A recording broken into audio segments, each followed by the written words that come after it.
And the final button here on the button is shift speed. Now, what were these three? The first is for engine dynamics. Mm-hmm. Second is for suspension control, power steering, so Automotive we call it. And the last is drive logic, the speed of the gearbox. And you have two M buttons and one M2, and you can program them. Yeah.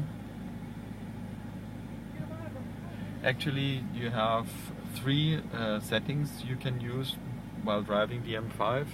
The first setting is the startup setting, which you see right now. Yeah, all the systems are inefficient, so you get the best fuel economy out of it, and it's the easiest way to drive the car. It's indicated also below the speedometer. There you see the systems as they are set.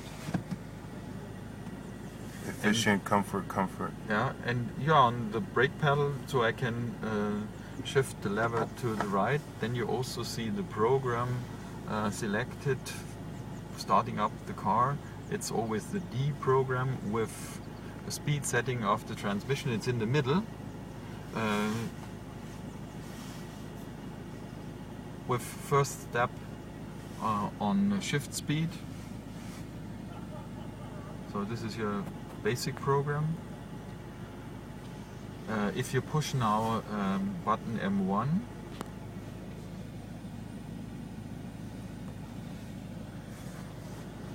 you have seen there a sign popping up saying M confirm, which means if you push again, please, use M1 button, push confirm, push again,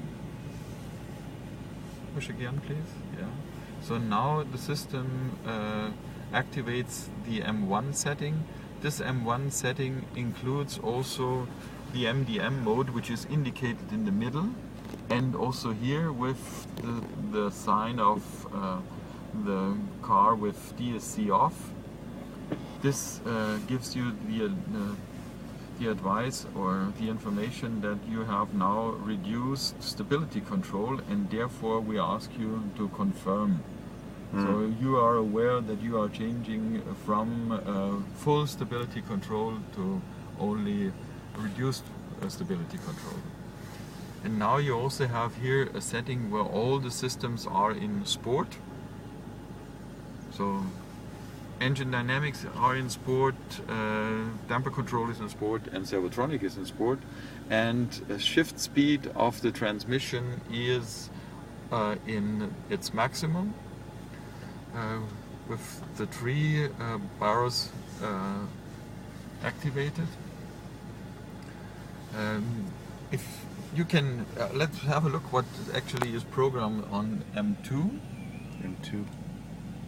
It's again confirmed. It's in this case it's even a little bit more dynamic. It's perhaps the best setting for driving here on the Ascari ring. It depends how you like the support of the servotronic.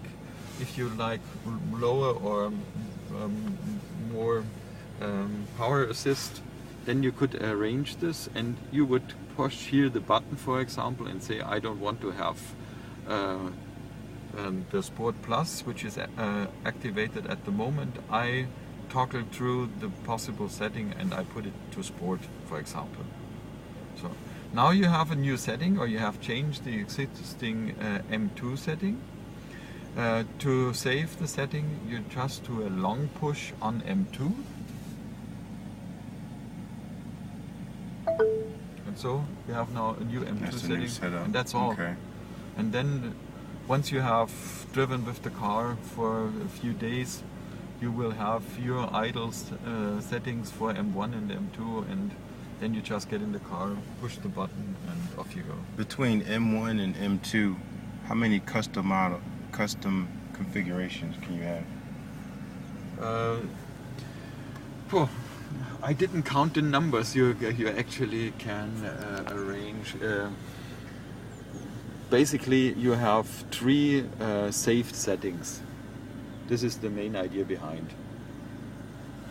In driving with the car, you can always change by pushing the button immediately the setting of servotronic, of the damper control, or of engine dynamics, or of our drive logic switch for the speed of the gearbox.